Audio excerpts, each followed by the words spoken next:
Wealth Attraction Research, WAR, War, Cartels. Wealth Attraction Research, WAR, War, Cartels. You're listening to Wealth Attraction Research, Cartels, presented by Hakeem Alibokus Alexander on Spreaker, Social Podcasting, and Wisdom, Social Audio Inc., presented for World Reading Club in association with UniquilibriuM. Did I really just, in the middle of doing what I was doing, get so caught up that I forgot where I was at? Alright, so, yeah, that happened. But it's Cartels and Collusion is the section of the book, the little book of economics. And let's see, I'm going to do this.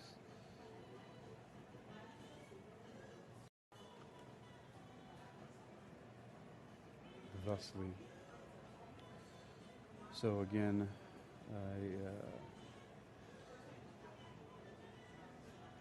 yeah, here we go. That's how I'll do it. All right, once again, you're listening to Wealth Attraction Research, WAR, Cartels, presented by Hakeem Alibokus Alexander on Spreaker, Social Podcasting, Wisdom, Social Audio Inc., and Call-In, Social Podcasting, presented for World Reading Club in association with UniquilibriuM.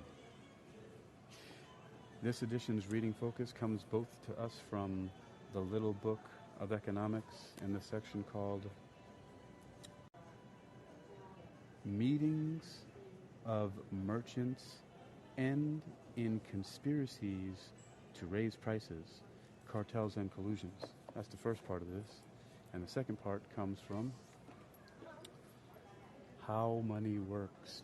And it's going to be the most boring part of it, called Derivatives. I previously read on Wisdom and Spreaker part 2 of a section in Wealth of Nations that was very enlightening. And I think that section might have actually been a very heavily influential on Marx and Engels, who wrote the Communist Manifesto, because it was talking a lot about some very interesting things about wages and profits and things like that. But I'll have to spy into Wealth of the Communist Manifesto a little bit more deep. Also a nice, beautiful copy of it here. Very nice. So let's get right into this little book of economics. Oh, hello, Zach. How do you do, sir? Zach's over here on Call-In. And we're going to start with the little book of economics. Meetings of merchants end in conspiracies to raise prices, cartels and collusion. The focus in context here, markets and firms. The key thinker, once again, Adam Smith. Adam Smith. And that's the author of Wealth of Nations that I just read earlier on Spreaker and Wisdom. So Adam Smith, 1723 to 1790 is his lifespan. And before him, in the 1290s, we have Wenceslas II, Duke of Bohemia, introduces laws to prevent metal ore traders from colluding to raise prices. The 1590s, traders from the Netherlands collaborate in a cartel with a monopoly of the spice trade in the East Indies. It's interesting because in Wealth of Nations by Adam Smith, he was about monopolies. And as a matter of fact, the section that I had just finished reading, part 2 was called Inequalities Occasioned by the Policy of Europe. And that was part of the section in chapter 10 called Of Wages and Profit in the Different Employments of Labor and Stock. Part 1 was Inequalities arising from the nature of the employments themselves. Yeah, he was really getting down on some really interesting things, which were, I mean, he had a lot to say that I'm going to have to give some more attention to, because it was actually a really great reading in that book. So, all right, continuing here, we got Adam Smith. Okay, so Adam Smith.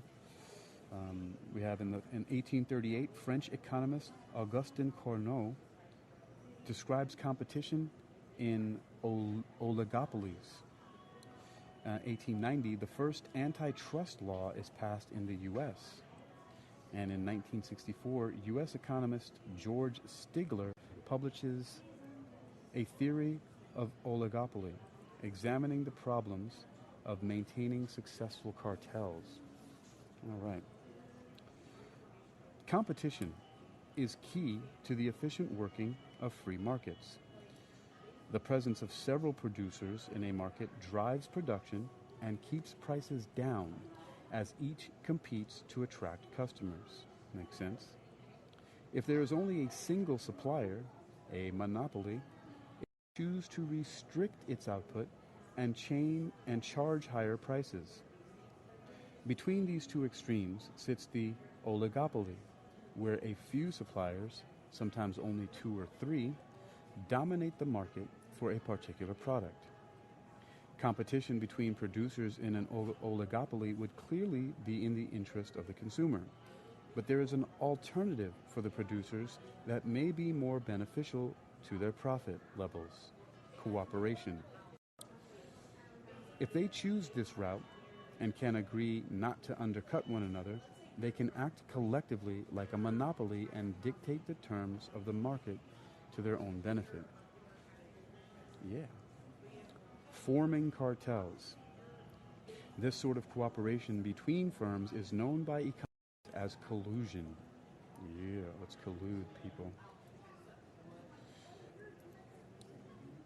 This sort of cooperation between firms is known by economists as collusion. The price fixing that results makes markets less efficient. Scottish economist Adam Smith recognized the importance of self-interest in free markets, but was suspicious enough of the motives of suppliers to warn, quote, "People of the same trade seldom meet together, even for merriment and diversion, but the conversation ends in a conspiracy against the public, or in some contrivance to raise prices."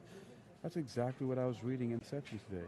Now, these books are kind of going hand in hand together. I wonder if this is the Little Book of Economics, and how many works are templated on the Wealth of Nations. It certainly seems like it. As I go section by section, they're running hand in hand here. Because that quote, I remember, stuck out to me, that the people of the same trade seldom meet together, even for merriment and diversion, but the conversation ends in conspiracy against the public, or in some contrivance to raise prices. All right. Collaborations between producers have existed for as long as there have been markets, and businesses in many areas of commerce have formed associations to their mutual benefit. In the U.S., in the 19th century, these restrictive or monopolistic practices were known as trusts, but the word cartel is now used to describe such collaborations, which operate on a national or international level. The word has gained a negative connotation despite being a notable feature of the German and U.S. economies in the 1920s and 1930s. In the 20th century, the U.S. and the European Union, EU, used legislation to discourage collusion. However, cartels among producers remain a feature of market economies. Collaborations might be a simple agreement between two firms, such as when Unilever and Procter & Gamble colluded to fix the price of laundry detergent in Europe in 2011. Or they can take the form of an international trade association, such as the International Air Transport Association. IATA. The IATA's original function was to set prices for fares, which led to accusations of collusion, but it still exists as a representative organization for the airline industry. Cartels can even be formed through cooperation between governments of countries producing a particular commodity, as happened in the case of the Organization of Petroleum Exporting Countries, OPEC, which was founded in 1960 to coordinate oil prices among member countries. So cartels can even be formed through cooperation between governments of countries producing a particular commodity. All right. Makes sense? All right, let's look at this little side note here. It has British Airways was fined $546 million for collusion in 2011 after Virgin Atlantic admitted that the two companies had met 6 times to discuss proposed price rises. Wow, that's a price to pay right there, huh? Challenges for cartels. Now remember, the word cartel actually is not a bad one, right? It's, as it said earlier here, it says the word cartel is now used to describe collaborations which operate on a national or international level. The word has gained a negative connotation despite being a notable feature of the German and U.S. economies in the 1920s and 30s. And even here they're depicting cartels as legitimate organizations, right? Challenges for cartels. However, there are problems in setting up and sustaining a cartel, which focus around prices and trust between members. Participants in a cartel cannot simply fix prices. They also have to agree on output quotas to maintain those prices and, of course, the share of the profits. Fewer the members of a cartel, the easier these negotiations are. Cartels are more robust when there are a small number of firms accounting for most of the supply. The second problem is ensuring that members of a cartel abide by the rules. Producers are attracted to collusion by the prospect of higher prices, but this self-interest is also the weakness of the arrangement. Individual members of a cartel may be tempted to cheat by overproducing and undercutting their collaborators. Yeah, of course, cheating and undercutting their collaborators. In effect, this is a version of the prisoner's dilemma, in which two prisoners can each choose either to remain silent or confess. If both remain silent or confess, they will receive light sentences. However, if only one confesses, he will receive immunity, while his partner in crime will get a heavy sentence. The best strategy for each of them is to remain silent. This incurs the shortest jail time, but the temptation is to opt for immunity and confess in the hope that the other does not. The strategies that apply here are equally applicable to cartels, where the rewards for all the players are greater if they collaborate than if they compete, but are greatest for any one player who breaks the agreement, which causes the others to suffer as a consequence. In practice, this is what tends to happen within a cartel, particularly when the quotas are unequally divided. When the 12 members of OPEC, for example, meet regularly to discuss... For example, the 12 members of OPEC, for example, meet regularly to agree on output and prices, but these are seldom adhered to. The smaller, less wealthy members see the chance of gaining some extra profit and exceed their output quotas, introducing an element of competitiveness and weakening the power of the cartel as a whole. It only takes one cheat to undermine the operation of a cartel, and the more members in the cartel, the greater the danger of the rules being broken. And we got a nice, for those on call-in, our little graph here. We got a little agreement here about these guys with cowboy hats over that bucket of oil, shaking hands. The barrels got oil leaking all over the ground, and a dollar sign on there. All right, so cartels can arrange price fixing by operating as a virtual monopoly. If no one can offer the consumer a lower price, A one price offer is much higher than production cost, generating high profits for the cartel. And then, as you can see, the guy there standing by his car with a gas can, because look at him, he's imagining the cartels. Oh boy. All right. Continuing here, enforcing agreements. Very often, one of a cartel's members, the most powerful in terms of production, emerges as an enforcer. When the efficacy of OPEC becomes threatened, for instance, by a country such as Angola overproducing to increase its profits, Saudi Arabia, the largest member of the cartel, can take action to stop this. As the largest producer with the lowest production costs, it can afford to increase production and lower prices to a level that will punish or even bankrupt the smaller countries, while only lowering its own profits in the short term. However, in many cases, the temptation to cheat and the reluctance of the enforcer to reduce its profits eventually lead to the breakup of cartels. The difficulty in forming and maintaining cartels means that these conspiracies are less common than Adam Smith might have expected. In the 1960s, U.S. economist George Stigler showed that the natural suspicion of competitors acts against collusion in a cartel, and that cartels are less likely to occur as more firms enter a market. As a result, even in industries where there are only a few large producers, such as for video game consoles and smartphones, the preference is generally for competition rather than cooperation. Nevertheless, the few cartels that do exist pose enough of a threat to the market for governments to feel the need to intervene. Public pressure from consumers opposed to price fixing drove the move to antitrust legislation during the 20th century, outlawing cartels in most countries. Because of the difficulty of proving collusion, many of these laws offer immunity to the first member of a cartel to confess, just as in the prisoner's dilemma, offering yet another incentive to break up the cartel. This tactic was notably successful recently when Virgin Atlantic Airlines, worried by an investigation into price fixing of Atlantic flights, confessed its collusion with British Airways, who were heavily fined. Well, that did happen, didn't it? Government approval. Some libertarian economists, such as Stigler, are skeptical of the need for such laws, given the instability of cartels.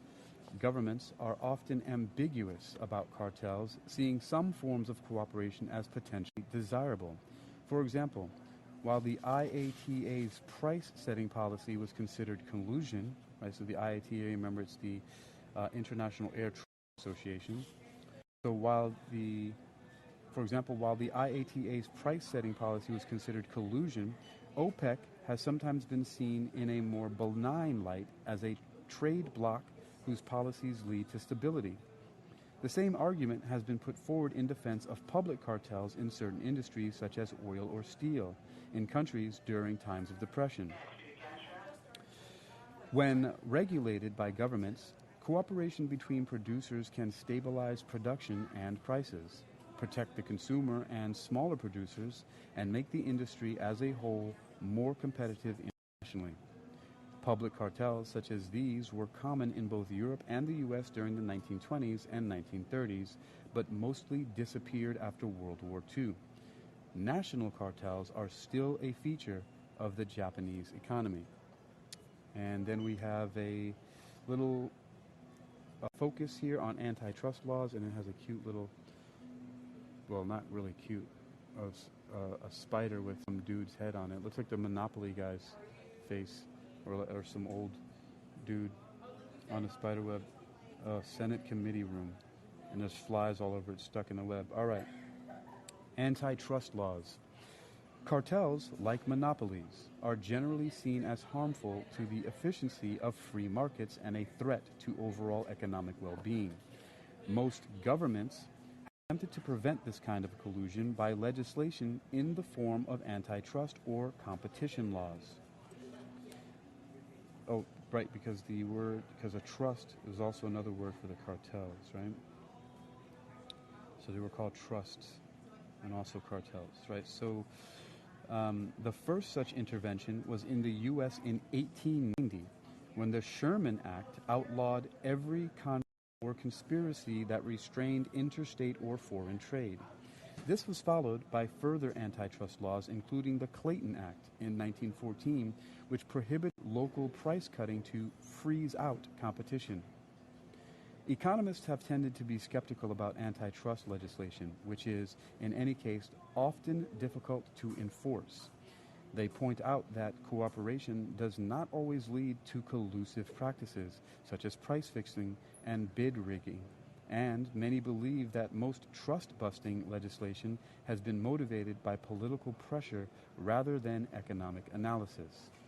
Oh, and that little spider thing was there. This 1906 cover of a political paper lampoons U.S. politician Nelson Aldrich for building a web of tariffs to protect U.S. goods from foreign competition and raise local prices. So I guess that's who that guy is, Nelson Aldrich, in the picture there.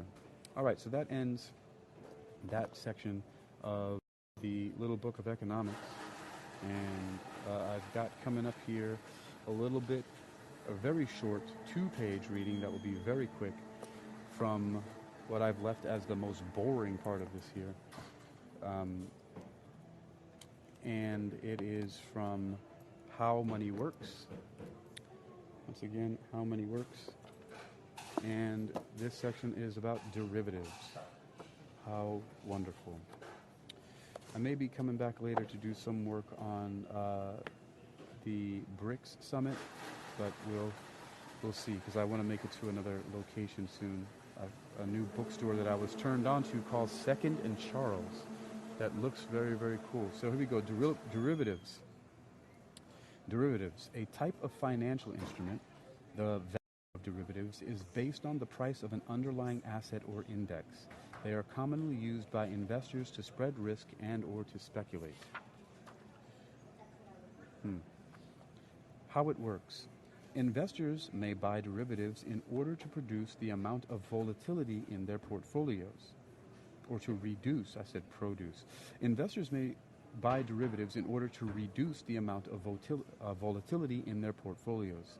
Since they can agree on a price for a deal in the present that will, in effect, happen in the future, or to try to increase their gains through speculation. Derivatives can enable an investor to gain exposure to a market via a smaller outlay than if they bought the actual underlying asset. The most common are futures and options, leveraged products in which the investor puts down a small proportion of the value of the underlying asset and hopes to gain by a future rise in the value of that asset. And we have derivatives for hedging. Companies use derivatives to protect against cost fluctuations by fixing a price for a future deal in advance. By costs in this way, buyers gain protection, known as a hedge, against unexpected rises or falls in, for example, the foreign exchange market, interest rates, or the value of the commodity or product they are buying. Derivatives. Let's see, we have an example here of an airline company. Interestingly enough, because we just talked about collusion and cartels in airline companies, amongst others, in the previous reading of Little Book of Economics. Lots of coincidences here. All right, so we have an airline company, and it's measured here in time of months, and it says a U.S.-based airline company reviews its stock levels and decides that it will need to buy jet fuel for its fleet of planes in 3 months' time. To protect itself from future price increases, it can buy fuel at today's prices for delivery and payment at a future date, known as a forward transaction. If the price of fuel then falls instead of rising, however, the company will be locked into paying a higher price. That's not bad. They got it at a price that they wanted to begin with. That didn't seem like such a bad thing. An investor notices a company's share price going up and buys an option on the shares, a right to buy shares with a future date. If share prices do rise, the investor can profit by buying at the fixed option price and selling at the current higher price.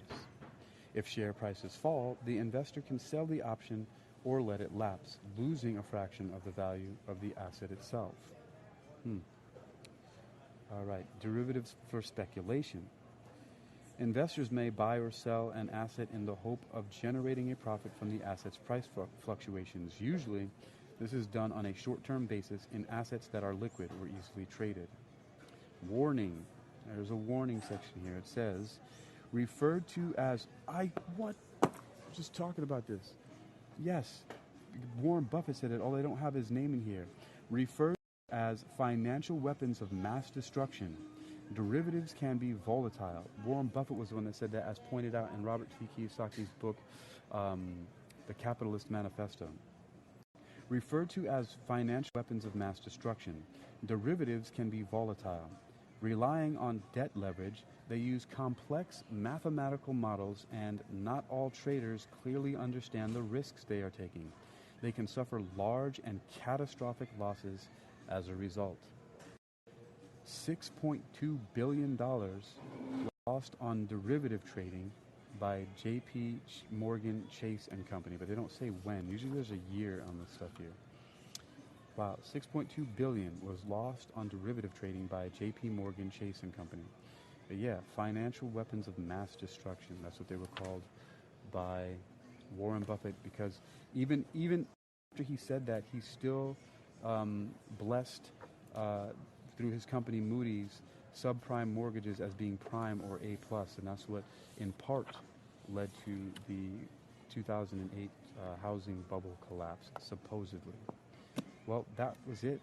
The Little Book of Economics and How Money Works.